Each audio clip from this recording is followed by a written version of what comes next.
Welcome to the Internet Chess Club.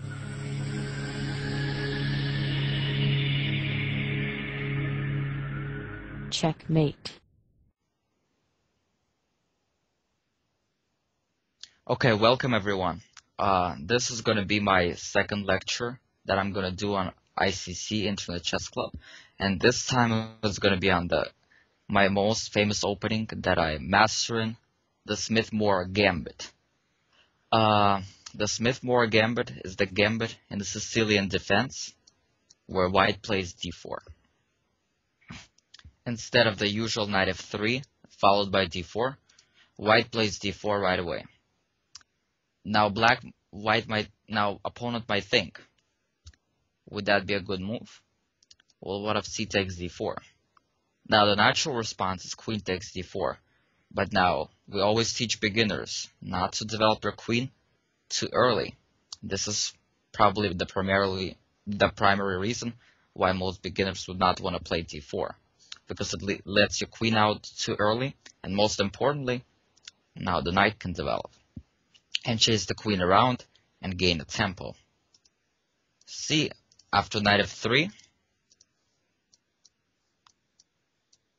queen's still going to be developed like this, but this is good for white because now white has a lot of center and there is just no way to chase this queen out from the central square, and the queen controls a big part of the board, and white's just a little better because they have the control of the center. But it's not the case in the other case. So after d4, c takes, what do you think we should play? Well, we play a gambit, c3. Usually, in a lot of openings, when we play an early d4, we do not recapture on d4, we end up usually playing a gambit. Actually, very often, we end up playing a gambit. So c3, and now, say black takes. Okay, and now, black just decides to develop a knight. Would this be a good move or a bad move? What do you think?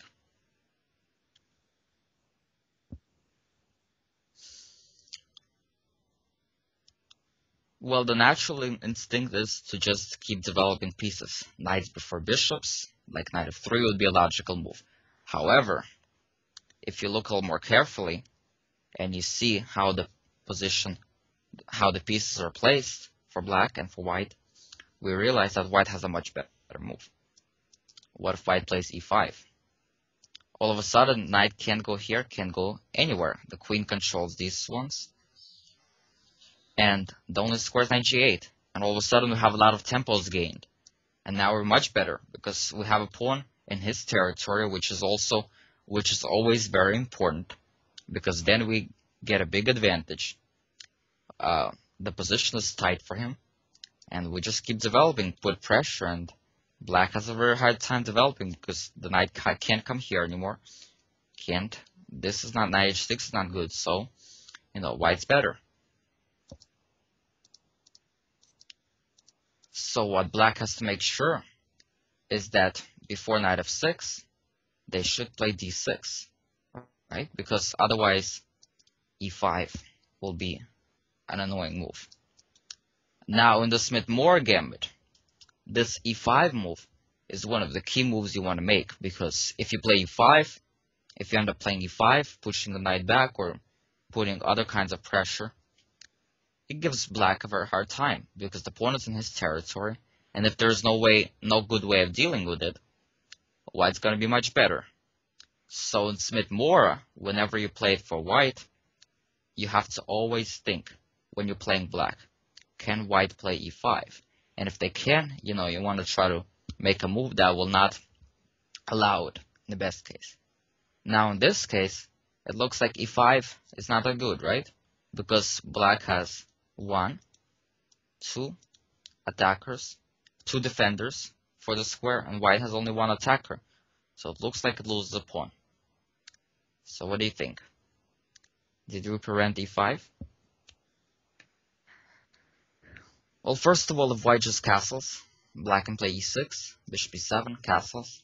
And it looks like, for now at least, black's pretty safe because they have a solid center. It's hard to break through. And they're up a pawn. I mean, maybe white has a slightly better position, but black is up a pawn. So usually in this gambit, you often want to see something forced, something quick to really set a challenge. So let's think. Let's analyze e5 and see if it's good. Okay, let's say black recaptures with a knight. Is that a good move? No, not at all, because if knight takes e5, we cannot take back. Why? Because if bishop takes f7, and we get the queen. So all of a sudden, we lose a piece here. What about d takes e5? Now that might be a little easier. So what do you think white should play here? Well, now here, white can start looking for a lot of tactics. Queen b3, just e6. So we can't quite attack f7 slowly and get away with it. We have to do something a little faster. Maybe bishop takes f7, but after king takes, knight takes c5. Unfortunately for white, black doesn't have to take. And they can just play here, and then,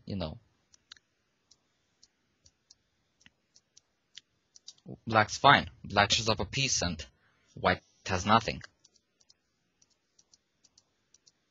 Okay. So the best move is queen takes d8. Now, what if king takes d8? What do you think is the best move? Is it bishop takes f7, knight g5, or bishop e3, or something else? Well, if you think bishop takes f7, it could be a good move in one case, but not in this case. Because even though we won a pawn, remember, we're still down 2 pawns. But the most important, and so we're still down a pawn, even if we get back 1 pawn. And since this move doesn't really set much of a challenge, black can do something very annoying for white. e6. All of a sudden, that bishop has a slight chance of being trapped later on. And, perhaps it will not be trapped like this. It might get away. But still, now black's the one setting challenges a little bit. And black's still up a pawn. And obviously, white doesn't want to end the party like this.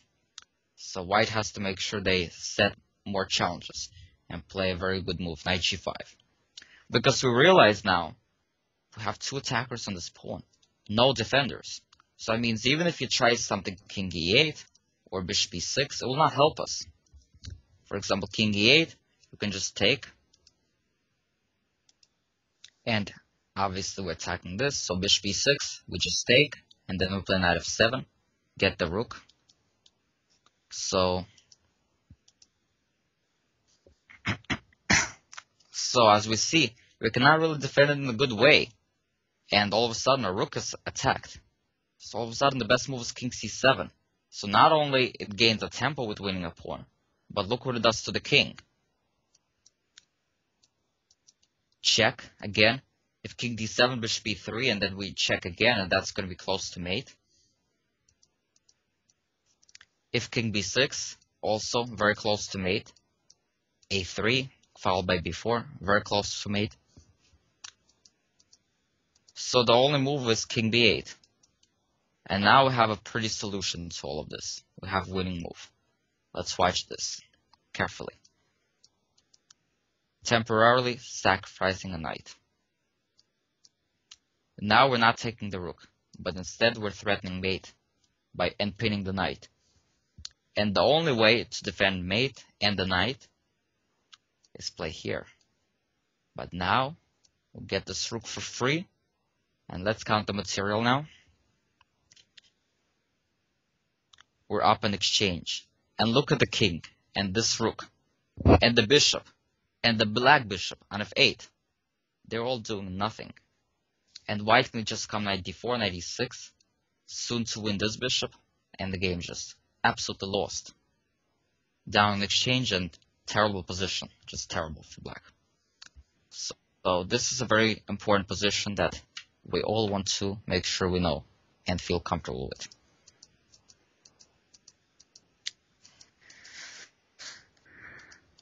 Okay, so you might wonder, what happens if knight takes d8? What do you think is the best move?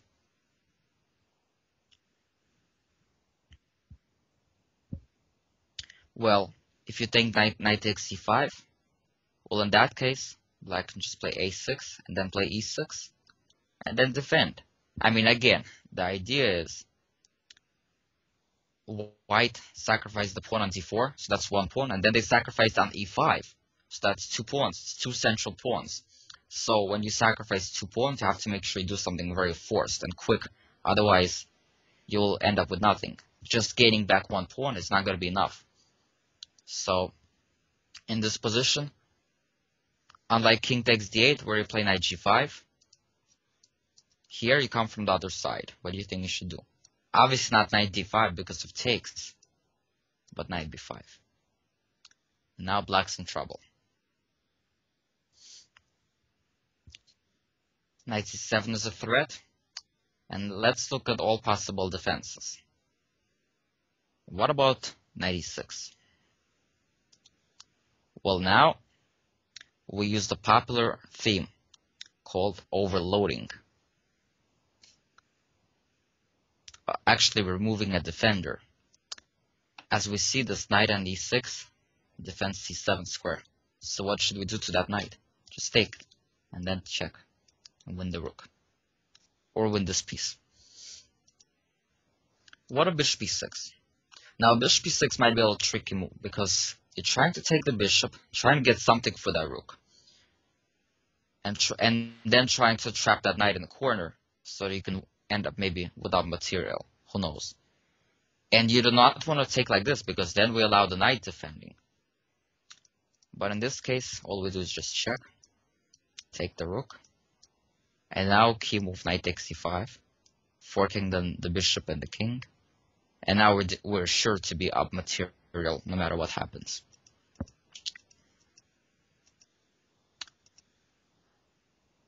What about king d7? Is that a good move? Not at all. Because what happens now? This pawn is undefended. All of a sudden, the king is nicely trapped. Has no moves. The only move is king back. And now, checkmate. In one move. Alright, and by the way, from what I heard, 1900s lost like this once, and my student once beat his opponent like this in a fairly big tournament for his team, and it was a nice feeling because looks like the hard work pays off when you end up getting mates like this. And obviously I got some mates like this over ICC, but that's not as important. But this is just showing you that the Smith Morra is very tricky, and if you go wrong a little bit, you can be in big trouble. Okay, so rook b8, only move, and now knight takes 5, threatening mate, and the only move, knight e6, again we take, and then black's in trouble. So we do e6, and now white can do both ways. They can come here, then get this bishop, and then the pawns are even, so that's fine. And white has a 2-to-1 advantage on the queen side and 2 bishops advantage, so white should be better. Or knight c7 check, and keep setting challenges. What's the threat here? 2 threats actually. Bishop takes a7 and bishop c5. If king d6, bishop f4, threatening this. If the king goes back, rook d1, wins the game.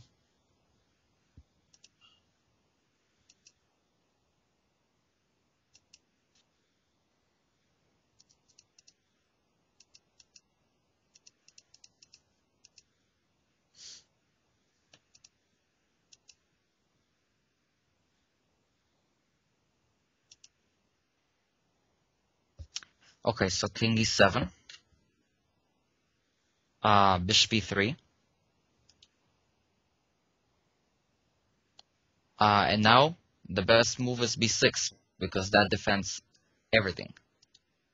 Okay, so now rook d1, stopping king d6 and putting more pressure.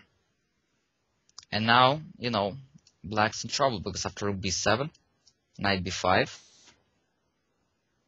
threatening knight d4, knight d6.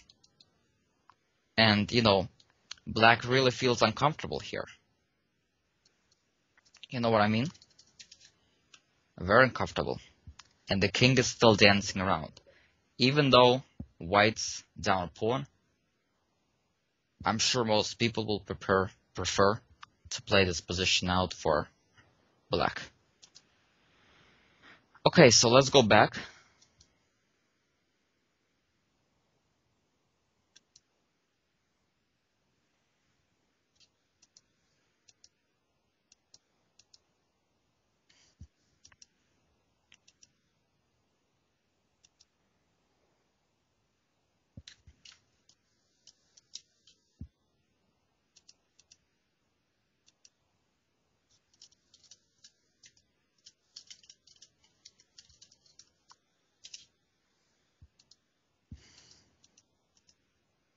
Okay, so after e5, we realize that taking is a very bad idea.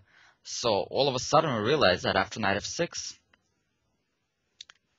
black has a hard time. And let's try some other defenses, moving the knight away. In that case, we still put pressure on him. e6, takes, knight g5, takes, takes. All of a sudden we see that black is already a little busted and they're still not castled. And now a very powerful move. Knight d5. Can take. And black's just very good here. Extremely good here. No castle, just down a pawn and a lot of pressure. Very active pieces.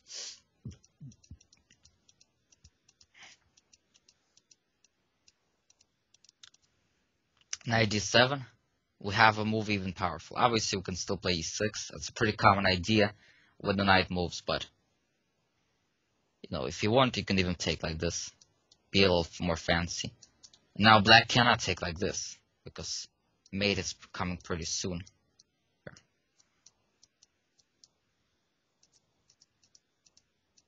Or like this. Mate's coming pretty soon.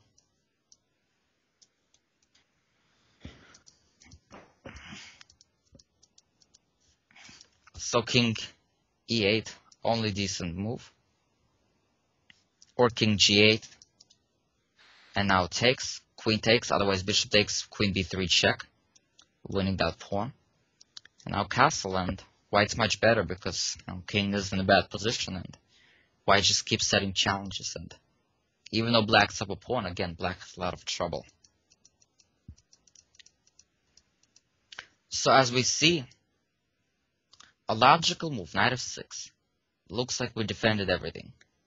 And yet, we still see black has a lot of problems.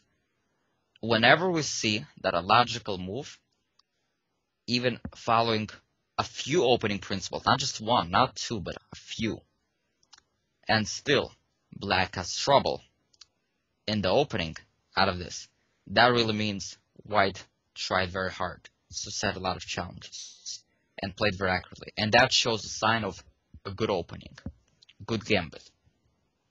Because we see pressure on f7, and we just always try to play e5. So let's think. What should white play g6? Still, we play e5. And again, taking is not good because of what we just saw. And if bishop g7, we can play bishop f4, try that, or we can play here.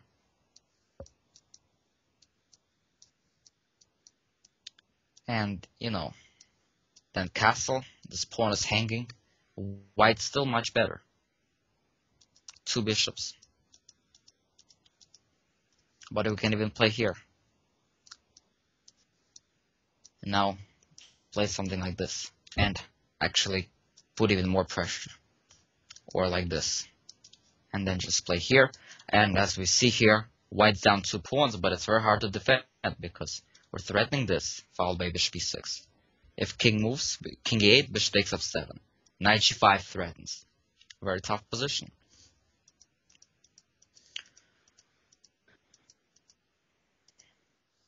And finally, what should black play after bishop g4? What should white play after bishop g4? Well, in that case, white can play bishop takes f7, knight g5.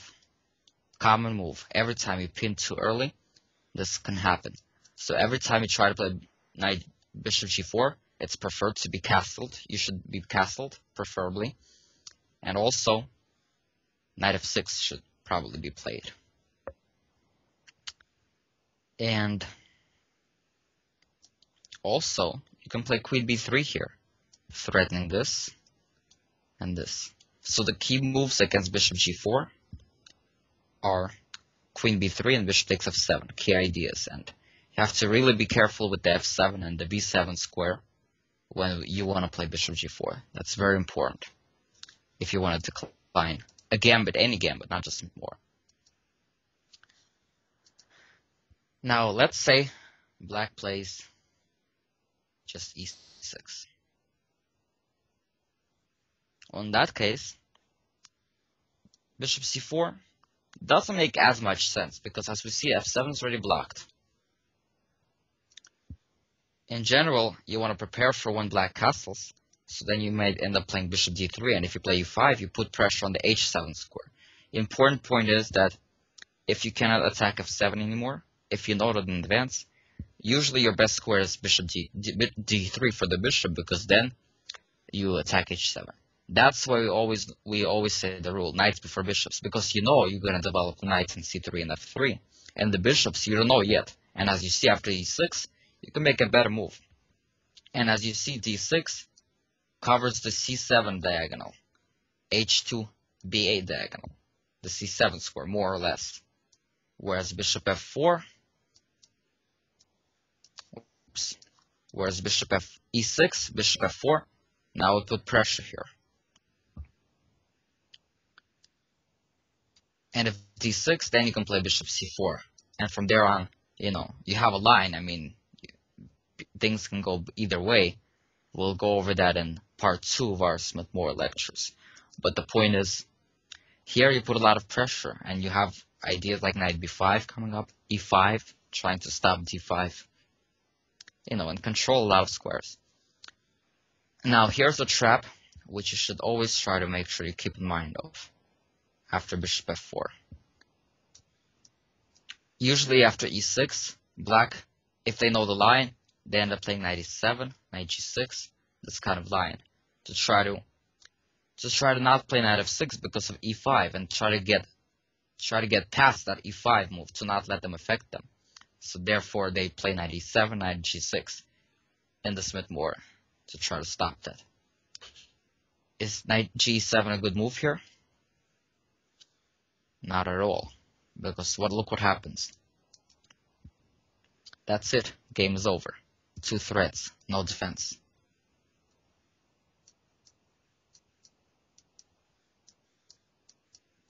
Ten moves, that game is over. Mate. This actually happened in one of my games. Once, over the board games. So, and a lot of ICC games. So very common trap. And obviously d5 doesn't help, because you can play bishop c7, gaining the queen. And e5, knight d6 mate. So the only move really is queen a5, and now this, and now we get this rook. So the game is over. Knight b5, very important move, and that's why bishop f4 is good, because if they play knight e7, you're in good shape. And if they play knight f6, you're still in good shape. You play e5, you have a great position. And if they play a6, try to play this, prevent this. Then you play e5, and then you end up putting the bishop here, pressuring this. You stop d5 temporarily, still anchor that pawn here, and then just keep putting pressure. Again, we'll analyze more of that in part 2 of our Smith Morra Gambit lecture. Alright, final touch in the Smith Morra. What's important to know in the Smith Morra is that if you play Smith Morra and for some reason they decline it, this is one of the few openings, whereas if opponent declines it, you are much better. For example, d3, most common declining, and a lot of grandmasters played it against me, and even though they might know the opening well, they still want to feel comfortable in what they're doing. But then I'm just better because that transforms into whoever knows the Marazzi system with 2 pawns on c4, e4, controlling the center, really stopping that d5 move. And then bishop takes c3, and again, we'll go over that more in our later lectures on Smith Morra, but the point is, white's better here. Similarly, knight c6, white has a strong center, or d5. White still has a strong center, the queen's out early. So no, a lot of these lines, we see that white has an extremely strong center. In a strong position, they're slightly better. So the main thing that we learned from this opening is that it sets a lot of challenges, and one little mistake can give you a hard time the rest of the game. And as we see, even in the good lines that black plays in the later lectures, we'll see that white still has a way of gaining a big advantage and setting challenges after challenges.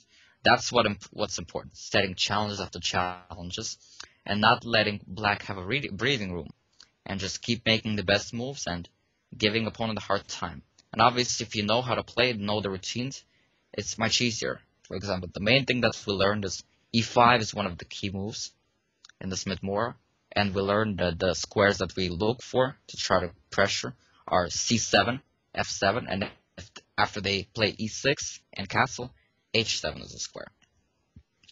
So basically, we now know a little bit about Smith Morra, and whoever wants to try it, I wish you best of luck. It's a very good opening, brings a lot of excitement.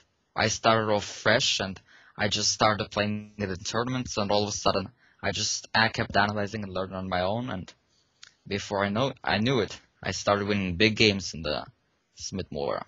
For example, I'll show you later on the trap in my next lecture, where I beat at 2300 to get an IM norm, and Smith Morra's got me a lot of good things in my chess career thus far, and very good opening because it sets a lot of challenges,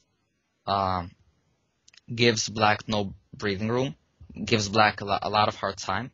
So that means, for example, a 2100 player can, if they don't know it well, they can play this game like a 1600 because they'll have a hard time playing it out, and you can get a lot of good wins, a lot of upsets, or a lot of easy wins with this opening.